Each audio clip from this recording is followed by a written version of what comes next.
Recovery is not a ridiculously huge fucking blue book.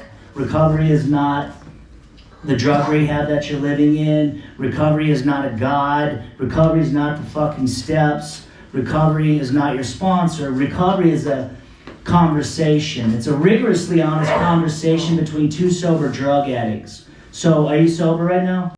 Me too. So, right now, you and me and 50 dudes in a drug rehab are sharing recovery because we're having a rigorously honest conversation between two sober drug addicts. And so recovery is a language. And it takes a minute to learn a new language. And so we've never met before, right? And so when you say, I say, oh, anybody been losing the war? And off to the side you say, yeah, nobody gets you on a winning streak. You're speaking my language, because that's what we say in recovery, because it's the truth. And so recovery is a language of rigorous honesty. And this is the old school Google dictionary of the language that we speak around here. And the language that we speak around here is rigorous honesty. That's why it's so fucking impossible to get me sober, because it was so impossible to get me rigorously honest with my sponsor. And recovery works 100% of the time.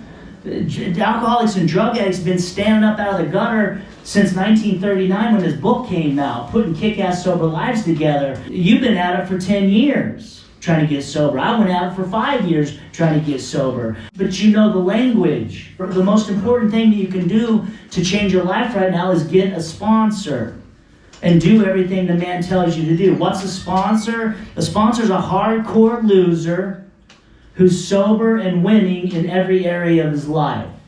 So I have a sponsor. I'm sober 12 years. My sponsor's sober 18 years. I'm a sponsee, but I'm also a sponsor. I sponsor men. That's what's kept me sober for 12 years. I started sponsoring when I was 6 months sober. So for 11 and a half years, I've been sponsoring men. I've had a sponsee calling me every fucking day for 11 and a half years. Why? Because recovery is a conversation. My life kicks fucking ass. But when I lived here the last time, 12 years ago when I moved in here, I didn't have $10,000 worth of fucking music gear over in the utility closet waiting on me to graduate Crossroads. I didn't have a fucking cell phone when I moved in here. I didn't have keys to nothing. I didn't own one fucking key to nothing when I moved. I was homeless. I've been homeless for 3 fucking years when I moved in here the last time. My family hated me. I had no fucking friends. Except my fucking sponsor, who I hated. You should run. You should hide. Don't stand by my side. I use people. I take things. And I know the storm's coming. You'll get no warning, but the storm's coming.